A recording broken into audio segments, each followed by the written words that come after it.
Hello বন্ধুরা, আমি এক্ষুনি একটা ফেসবুকে একটা রেকর্ড শুনলাম, তোমাদের সাথে শেয়ার করছি রেকর্ডটা। তো তোমরা শোনো মন দিয়ে। বন্ধুরা, আমি সোমা বলছি, সোমা মুখার্জি। এত কষ্ট হচ্ছে ভিতরে যে হসপিটালে বসে থাকতে পারছি না। আমাদের সব ডাক্তাররা সবাই খুব ডিস্টার্বড। আজকে তো ওপিডি বন্ধ রাখা হয়েছে। তোরা জানিস সমস্ত ঘটনা শুনলাম যা মানে সত্যিকারের ঘটনা, যেটা আরজিকরের ভিতরের যে ডাক্তার তারা তাদের বন্ধু বান্ধব মারফত এটা ছড়িয়ে মানে এসছে আমাদের কাছে। অ্যাকচুয়ালি যেটা ঘটেছে সেটা হচ্ছে, আমি শুনে তো মানে বিশ্বাস করতেও নিজেকে কেমন লাগছে রে।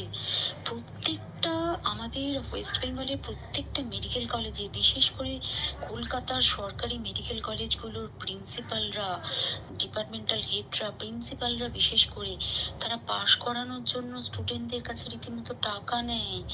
যেসব স্টুডেন্টরা, ইন্টার্নরা, পিজিটিরা যারা ভালো করে ক্লাস করে না বা থিসিস তারা জমা দেবে, পিজিতে তো থিসিস জমা দিতে হয়, তো যারা এমবিবিএস ফাইনাল পাস করবে না, সাপ্লি পাইয়ে দেবে, ইন্টার্নের কমপ্লিশন দেবে না, ইন্টার্ন হওয়ার পর কমপ্লিশন না দিলে তারা রেজিস্ট্রেশন নাম্বার পাবে না, এই সমস্ত ভয় দেখিয়ে টাকা পয়সা নেয়। সমস্ত জায়গাতেই এটা আছে।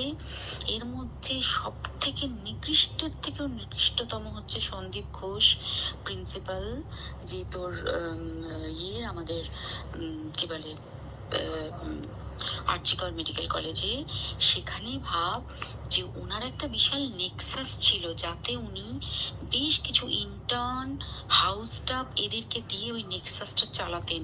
তারা ওখানে একটা সেক্স র্যাকেট চালাতো, তারা একটা ড্রাগ র্যাকেট চালাতো। ড্রাগ র্যাকেট মানে ওই যে ওটাতে বলেছে না, ড্রাগ মানে শুধুই হেরোইন আর ব্রাউন সুগারের ড্রাগ খাওয়া বা মদ খাওয়া নয়। ড্রাগ মানে হচ্ছে যে কম দামি, কম টাকায় যে ওষুধ পাওয়া যায়, যে ওষুধ না জল ভগবান জানে, সেই ওষুধের মানে কোটি কোটি টাকায় যে টেন্ডার বেরোতো, তার সেই ওষুধ নিয়ে ওষুধ কোম্পানিগুলোর কাছ থেকে কোটি কোটি টাকা, সেই সমস্ত টাকার একটা বড় অংশ যেত পার্টি ফান্ডে। বুঝতেই পারছিস তাহলে। সেই জন্য পার্টির একদমই কাছের উনি, পার্টির মানে একদম খোদ মানে ওপর লেভেলের, একদম আসল জায়গাকার কাছে। তো এবার উনি এই যে নেক্সাসটা চালাতেন, তাতে রীতিমতো কোন ইন্টার্নকে উনি পাশ করাবেন, কোন পিজিটিকে উনি থিসিস কমপ্লিট করাবেন, সেগুলো সব ভয় দেখিয়ে টাকা নিতেন। আর তার হয়ে কাজ করতো ওই ইন্টার্ন হাউস স্টাফের একটা পুরো বড় নেক্সাস। এবার এই মেয়েটির যে পিজিটি, মেয়েটি অত্যন্ত ভালো, সে তার থিসিসটা কমপ্লিট করাবে না বলে হুমকি দিচ্ছিল। সে এটা জানতে পেরে গিয়ে বলেছিল যে আমি এরকম কোনোভাবেই মেনে নেব না, আমি এর বিরুদ্ধে আমি যাবো এবং আমি এর বিরুদ্ধে সব ফাঁস করে দেবো। তখন তাকে রীতিমতো ধমক দেওয়া হচ্ছিল। এটা চলছিল লাস্ট 6 মান্থস ধরে, 6 মাস ধরে তাকে হুমকি দেওয়া, তার প্রতি মানে বেশি বেশি প্রথমের দিকে কি করছিল, অত্যাচার করছিল। মানে কিরকম, বেশি বেশি করে নাইট ডিউটি দিচ্ছে, অ্যাটেস্টেজ 36 আওয়ার্স ডিউটি, বেশি বেশি করে নাইট, বেশি বেশি করে খাটানো। এবং এগুলো সব জানে ডিপার্টমেন্টাল হেড, চেস্টের যে ডিপার্টমেন্টাল হেড সেও জানে, সিনিয়র পিজিটিরা সবাই জানে। প্রিন্সিপালের নির্দেশেই হচ্ছে এবং ওনার নেক্সাসের ছেলে মেয়েরাই কাজ করছে। তারা 6 মাস ধরে এটা করেছে। করার পরেও যখন ওকে আটকাতে পারেনি, তখন কি করেছে, ওই দিনকে ওরা ঠিক করেছে, যে দিনটাতে এই ঘটনাটা ঘটেছে সেদিন কতখানি প্ল্যান্ড এবং গট আপ গেম দেয়। সেই দিন ওই ঘরে, ওই সেমিনার রুমে প্রত্যেক দিনই 4 তলার আরো অনেকেই যারা সিনিয়র পিজিটি বা জুনিয়র পিজিটি, তারা কিন্তু বিশ্রাম নিতে যেত, অনেকেই ওই ঘরে যেত। সেই দিনকে ও একা, ওকে বলেছে তুমি ঘুমিয়ে পড়ো, ওকে একা রেখে এসেছে। বাকিরা কাউকে যেতে দেয়নি, বলেছে ওই ঘরে আজকে ঘটনা ঘটছে, মানে কাজ হচ্ছে, ওই ঘরে কেউ যাবে না।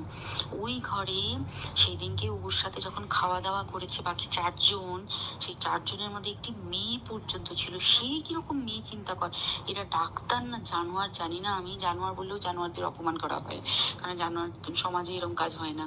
তো ডাক্তার নাকি আমি বলতে পারবো না। সেই ইন্টার্ন মেয়েটি মেয়েটি আরেকটি ইন্টার্নের গার্লফ্রেন্ড।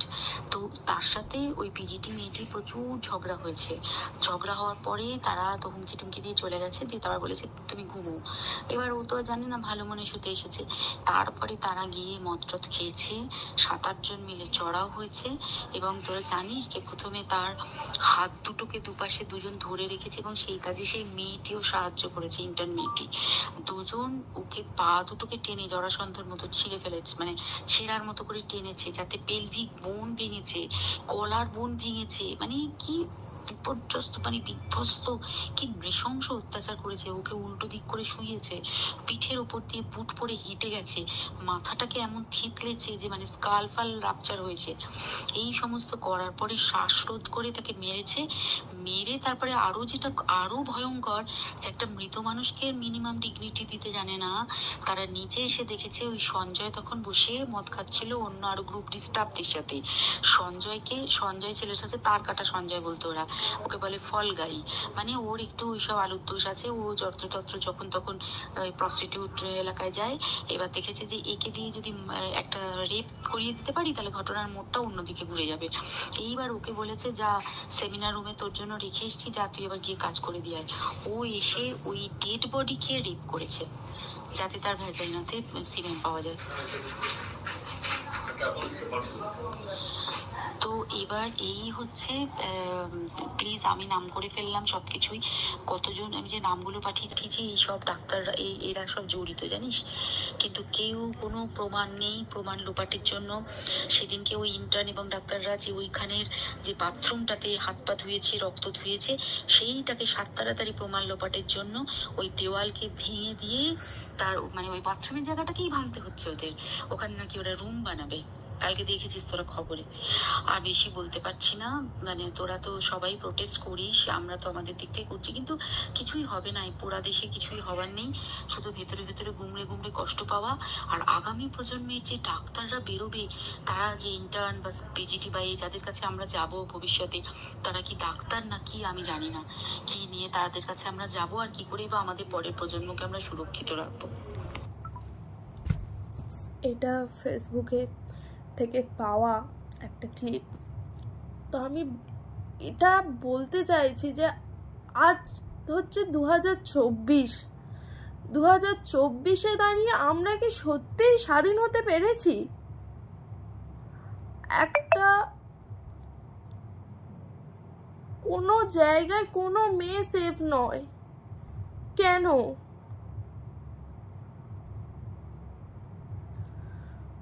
আমি জানি না এর পরের প্রজন্মগুলো কিভাবে আমরা হচ্ছে তাদেরকে লেখাপড়ার জন্য কোন সিকিউরিটিতে তাদেরকে পাঠাবো। সত্যি কিছু কিছু ঘটনা এমন হচ্ছে, মানে প্রত্যেক নিয়ত গা শিউরে ওঠার মতো। যে ডাক্তার আমাদের বাঁচায় আজ তারই এরকম দুর্দশা।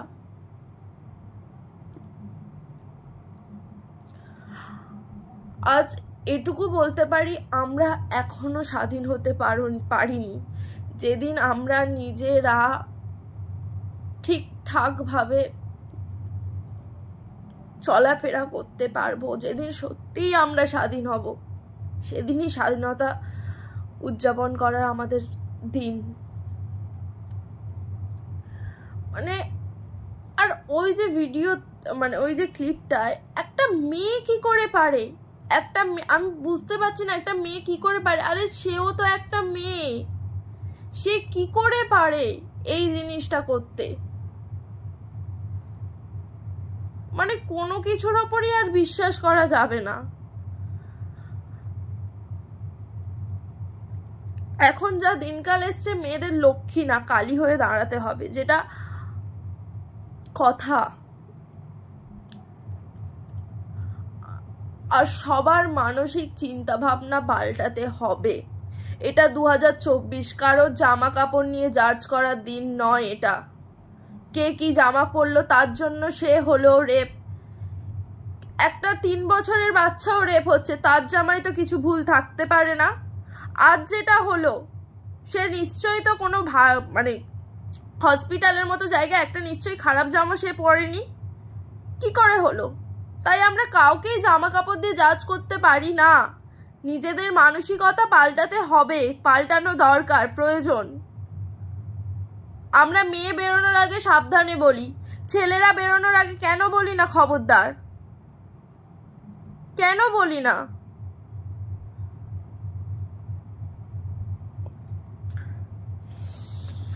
এটা জাস্টিস দরকার। সবাই যেমন গজরে উঠেছে,